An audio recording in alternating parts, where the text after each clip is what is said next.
Orks are returning to the old world, and counterfeit games are becoming an even bigger problem. All this and more in this week's Hobby News. My name's Angela, and you're watching Hobby Night. Up first, we have an announcement of the Orks returning to the old world. Let's watch the video and see all of the miniatures that are returning. And my goodness, is it a lot? And honestly, the thing that surprised me, and we're going to talk about this a little bit more in a moment once the video is over, but some of you who are familiar with these miniatures will start to notice something very odd. It's literally those miniatures, which means all of those old materials are in fact returning, and I'm very surprised by this. I'm also extremely excited about it because there's a certain part of me that's like, oh cool, I never got to collect these models, these Warhammer Fantasy Battle models previously, and now I can. And they also announced alongside it all a new Orcs and Goblin Tribe battalion, as well as some Orc Boar Boy mobs sold separately, as well as a codex, which means they're right around the corner. I'm very excited for this, but let's talk in a little bit more detail about everything that's coming, because obviously we have this box. You want to get started with Orcs in the old world, you never collected them before, this is probably a great way to start, as it comes with 2 Orc Boar Riders, or chariots rather, as well as the Orc Boys, including Musician, Bannerman, and then a Leader of course, and then you have your Goblins, 40 of them, 40 Gobbos. So many. It'll be a delight to paint. It'll be an absolute delight to paint, I promise you. So if you're wanting to get started with them, this is a great way to do so. As I mentioned, we are getting the codex, which is fantastic, but we are also getting some new miniatures, and then we're going to talk about all the returning stuff, because these 2 new miniatures I think are pretty neat, but they do, to me, feel just very reminiscent of Age of Sigmar with a little bit of old world flavor on them. I feel like this sculpt especially, I've seen floating around in the Orks for the Age of Sigmar line of Orks when they like transferred them over. So I don't know, it doesn't feel fully old world to me, but it's fine. I do think they're still beautiful sculpts. They just don't know they're gonna fit with everything else that is returning. The same thing with the Shaman.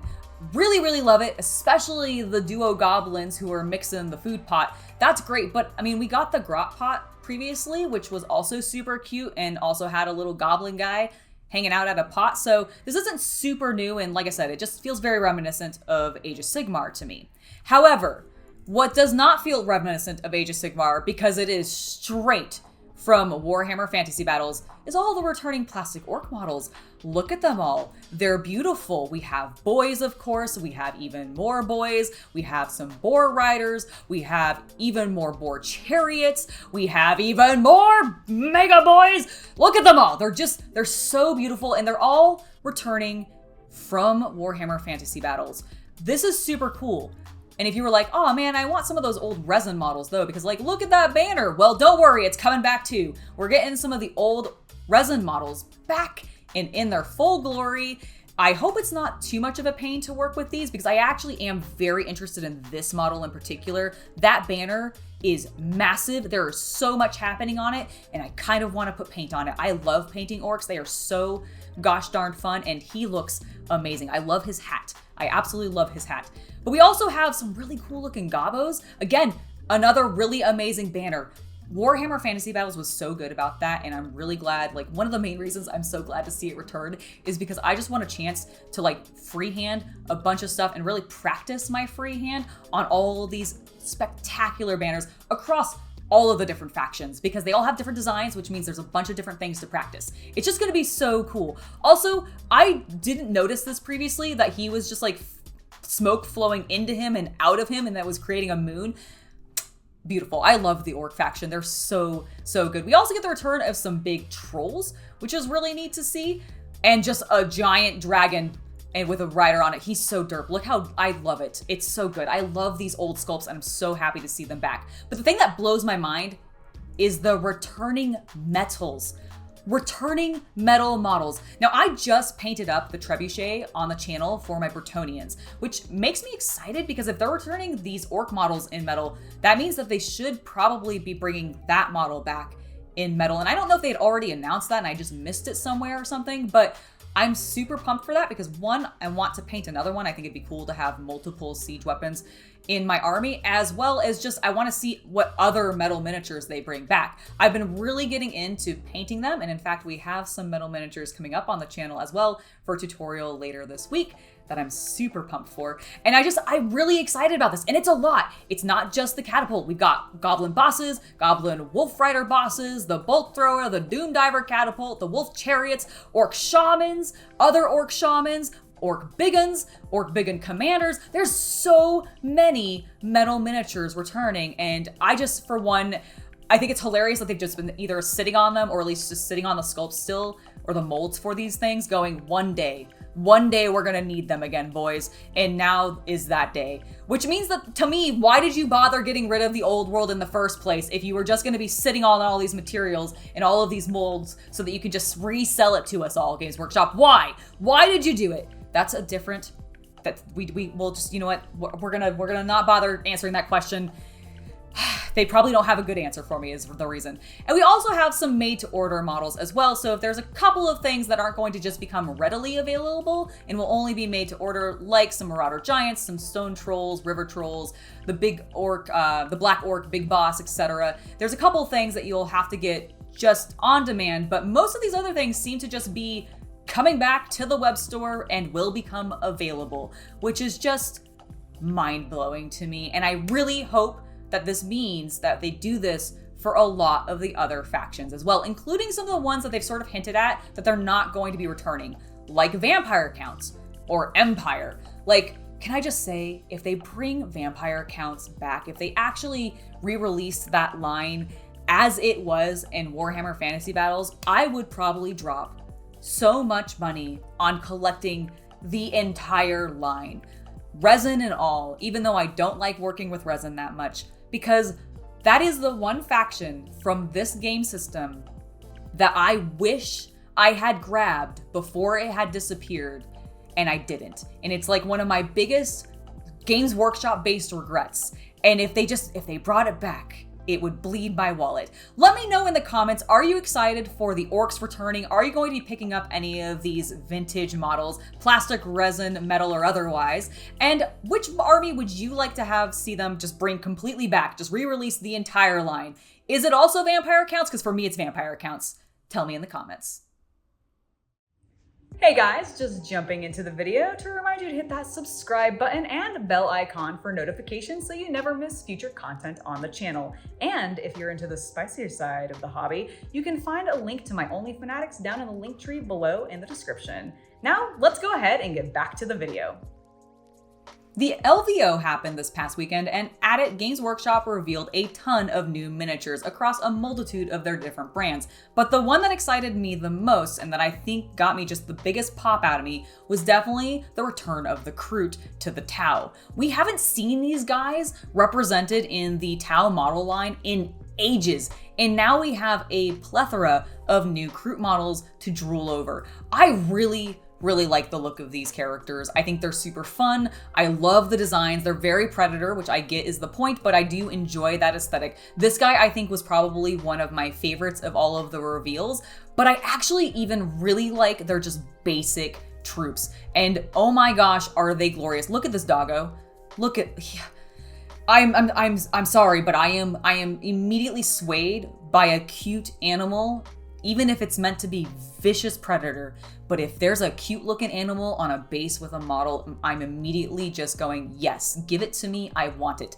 And honestly, all of these guys delight me. I just love seeing them return to the game. Games Workshop used to embrace the Kroot as part of the Tau model line, like back in the day, but I believe around the time when they were having the trouble where basically all their warehouses were full and they weren't selling things enough and they were just kind of in this financial downturn, Kroot may have been one of the things that was left on the shelves a lot. And I kind of get that because I don't think they're super used, and I don't know if like that many Tau players even modernly are going to be super interested in running a lot of these models, but I love seeing them return because it's actually in their lore that these guys should be with them on the field. It also gives Tau a really strong melee option, which they don't normally have, and I'm excited to see what that's going to actually look like in the Codex, especially with some of these big boys. I love these designs. They are so cool looking, and I think it's going to look also especially neat in juxtaposition to the sleek anime-like mechs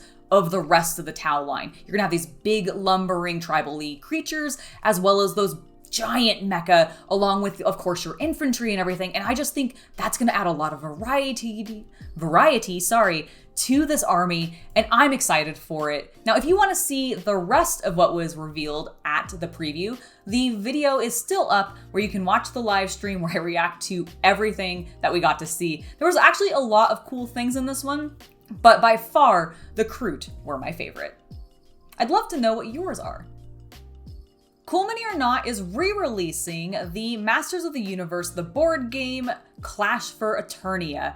If you missed it previously, now is your chance to get your hands on it once again. This is especially important for those of you in the UK, Europe, Africa, or the Middle East, where it was previously not available to you. Well, guess what? It is now, and you can get the whole thing on GameFound, including Grayskull.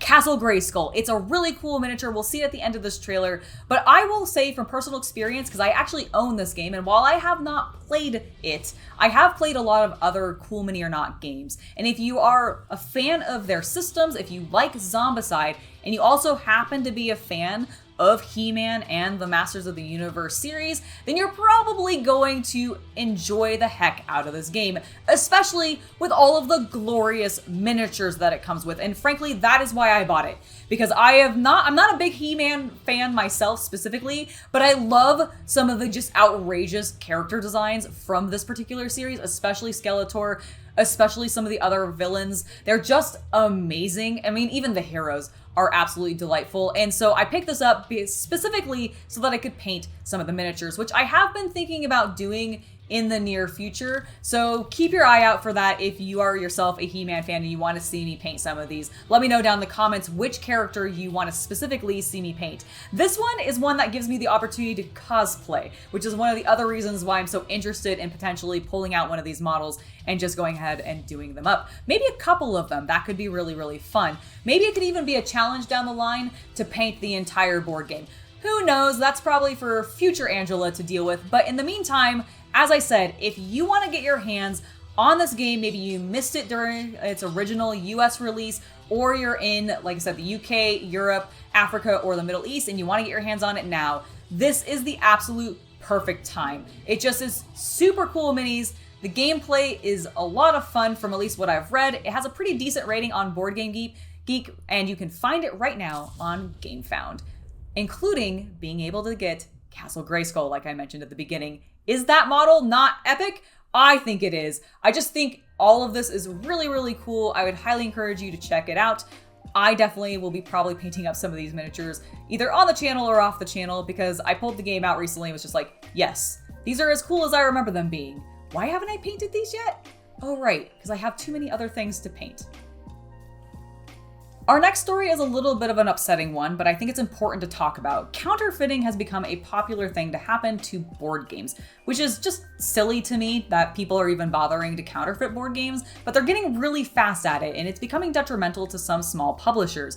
Specifically, we have an example here with Wonderbow. They made a game called Kelp, and you can see a counterfeit copy of the game here. Now, what happened is Wonderbow went online after their Kickstarter campaign had ended, with plenty of time still left to be able to fulfill their promise to all of their Kickstarter backers, and they went online to go, hey, let's see what the excitement is about the game. Maybe there are some people doing some reviews, etc. We've sent out a couple of review copies, and instead, what they found were some Amazon listings for counterfeit copies of their game. Their Kickstarter isn't even out yet and people are already counterfeiting it. Now, they of course took immediate action trying to get these counterfeit copies taken down, get the sellers to get the listings down, and have Amazon deal with it, which eventually did happen, and it was really good that this did because some of these listings had over 400 sales already to them, which is just bonkers. But then overnight, after all those things had been taken down, a bunch more popped back up, which is not surprising probably to a lot of you because I feel like that happens a lot of times with counterfeit things.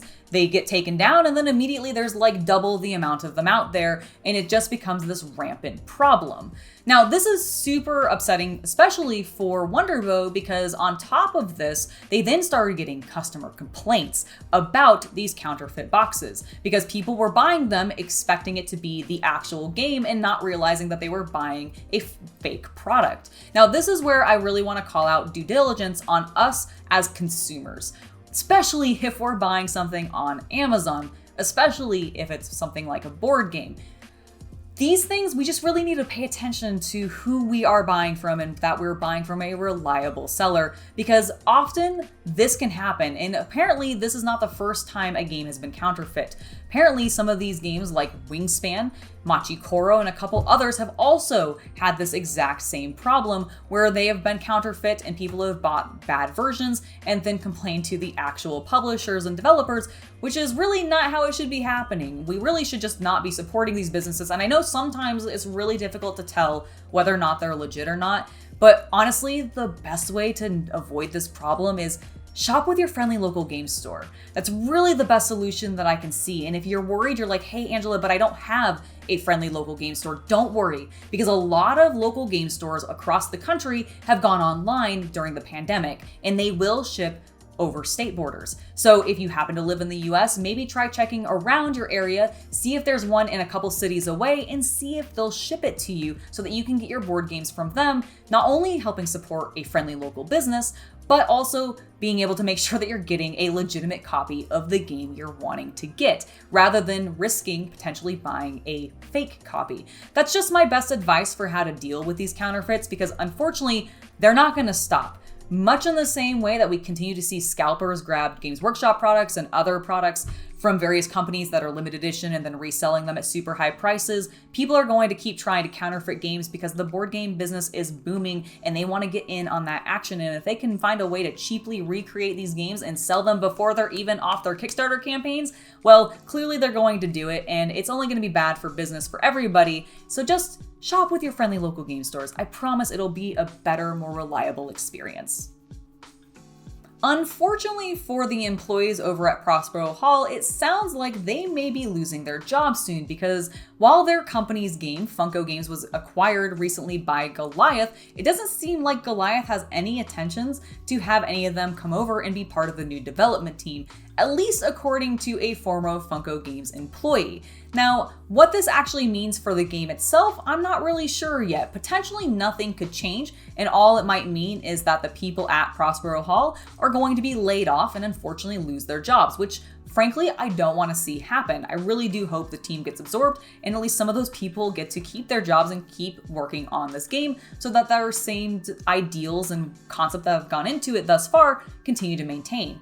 But if that doesn't end up happening and Goliath just takes over and starts changing things, you could see the Funkoverse system change entirely. I don't know what's going to be happening with it, but I'll be keeping my eye on this. Magic is promoting their next product using a murder mystery video, which I will be watching later and reacting to, and you'll be able to find that video on the channel. So if you don't want to miss it, make sure you're subscribed and hit that bell icon for notifications. But in the meantime, I figured we'd entice ourselves with the teaser trailer just to give us an idea of what this is going to be like. From my understanding, it sounds like it's going to basically be Clue, but in Magic, and I hope that I can solve the mystery before they actually reveal the answer at the end of the longer video, because I am so intrigued. Now, I am terrible about actually like solving these kinds of games that are murder mysteries that require you to like pay attention to things and like solve a puzzle. I'm not good at that, but I'm hoping that maybe I can. So like I said, I will be reacting to the actual video here in the future on the channel, probably later this week. And if you don't want to miss that, make sure to subscribe. But until then, this is going to be it for, I think, this news episode. Let's go ahead and wrap things up. That's going to be it for this week in hobby news. I do hope you enjoyed, and before I head out, I want to give a final thank you not only to my patrons, but also my YouTube members for making it so videos like this can continue to come out. Without your guys' support, we just would not be doing this, so thank you very, very much. I have been Angela, and I hope you have a wonderful hobby night.